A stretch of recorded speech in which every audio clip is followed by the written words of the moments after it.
How did I end up here? Lying in your arms, watching city lights turn to stars.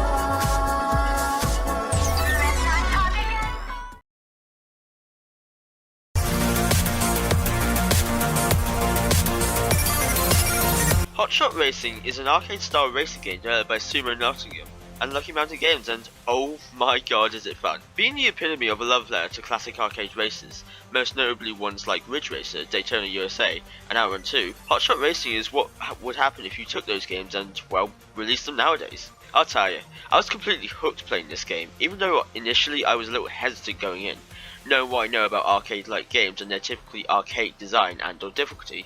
But as soon as I chose to bite the bullet, I immediately regretted holding off for so long. The first thing that caught my eye, or my ears rather, was the music. Hot damn does this game have a great soundtrack. So energetic, so thrilling, it's all so good and so fitting for such a game. The gameplay speaks for itself, it's all tight, it's all very responsive.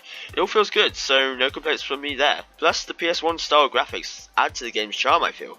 Like, this game could fit perfectly on the PS1, and that's by no means a bad thing. If there is one complaint I could throw at the game, however, it's the rubber banding AI. Now, sure, rubber banding, or fake racing, was commonplace in arcade races way back when, so Hotshot Racing is super faithful in that regard, but it's something I don't appreciate, so I thought it needed mentioned here. But, aside from that, Hotshot Racing is a very entertaining racer that I think will satiate that desire you may have if you're looking for something new in the racing genre. Or old, I suppose.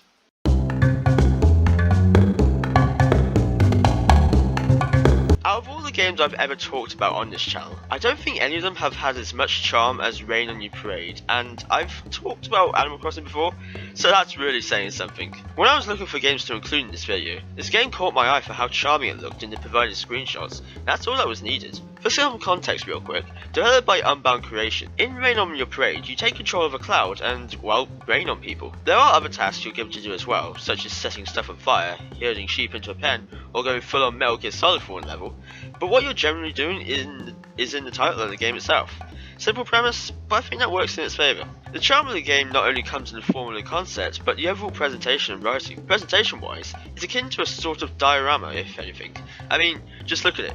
You're a cardboard cloud hanging from some strings. It's so adorable, and as for the writing, it's absolutely on point. It mostly relies on fourth wall breaking comedy, but I love that form of comedy, so I had no problem at all with that. There's also a lot of referential humour, like the previously mentioned Metal Gear Solid like level, and even a level referencing The Office. I've never seen The Office actually, but I got a kick out of it anyway. Also, this moment really made me laugh. If there's one way to describe this game, it's charming, of course. Its overly cutesy nature is sure to bring a smile to your face, and it's the perfect game to just sit down and play for a little while if you're having a bad day.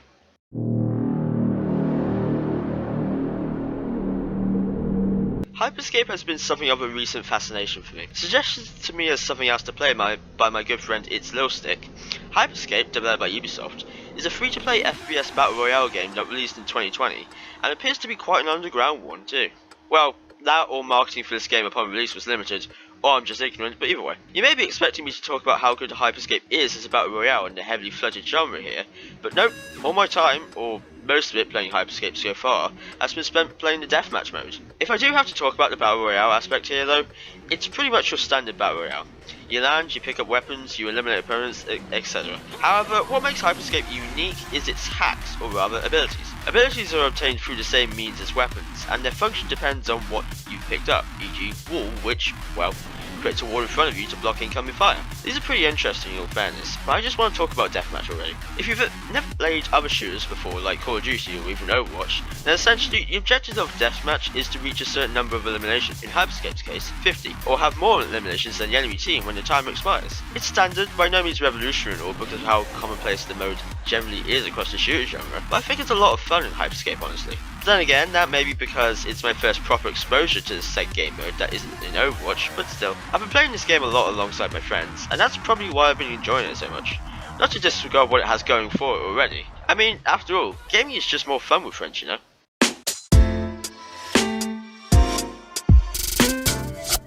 "51 World War Games is the epitome of casual gaming.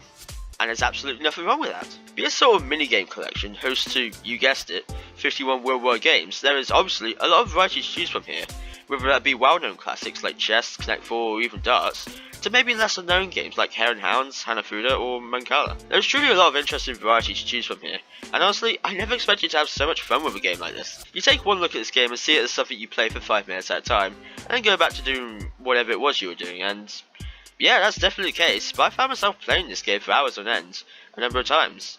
Should they be games I was familiar with or was playing for the first time? I was having a lot of fun, and I'm confident that I will continue to have fun with it in future. A game that primarily appeals to the casual audience, but that doesn't matter in the slightest. Casual, hardcore, so long as you're having fun. That's all that matters, and 51 Worldwide Games is a prime example of that.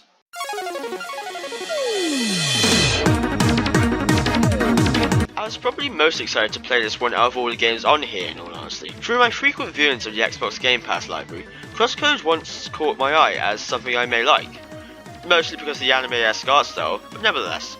However, I never followed through with that interest and didn't end up playing it until recently, thanks to Mythymu's coverage on it. Side tangent here real quick. Myth, I love your stuff man, truly. But please make some new thumbnails, they can start to look a little samey after a while. Anyway, my tangent about another content creator stuff aside, developed by Radical Fish Games, CrossCode is an action role-playing game with a top-down perspective set in the distant future of XXXX, I don't know. The first thing you're bound to notice about CrossCode is its absolutely gorgeous art style, reminiscent of 16-bit Super NES style games. Combined with the anime aesthetic it's got going on, it works wonders. Just look at it. You take control of Leah as she plays a fictional MMORPG known as Crossworlds, and oh god, I'm getting Sword Art Online vibes. Anyhow, what I enjoy most about CrossCode, other than its art style, is its gameplay. CrossCode is an RPG that plays like an MMORPG. Of course, it's not actually an MMO, it's primarily single player, but it has the overall feel of an MMORPG, if that makes sense though. What I'm trying to say here is that I really appreciate it. And to talk more on the gameplay, the combat system. CrossCode's combat system is unlike anything I've ever seen in games I've played, being a simple but also surprisingly intricate battle system that is, admittedly, a little difficult to get a hold of at first. But it's the type of combat system that you know is going to be super fun to master, and that is amazing.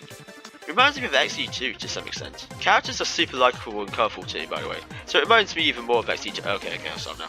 Through the time I spent playing CrossCode, I had a great time, and I'm for sure going to continue it in my free time after this video. I'm glad I finally gave it a shot. Oh, by the way, according to How Long to Beat, CrossCode is a longer game than Cyberpunk 27 by around 19 hours, so... The point of these types of videos is to highlight games I wouldn't normally talk about, whether that be because I can't put together a reasonable enough video for them, or I can't find a place for them amongst my other videos. Plus, so long as I get to play more games that aren't just Overwatch or Xenoblade Chronicles 2 24/7, it's all good with me.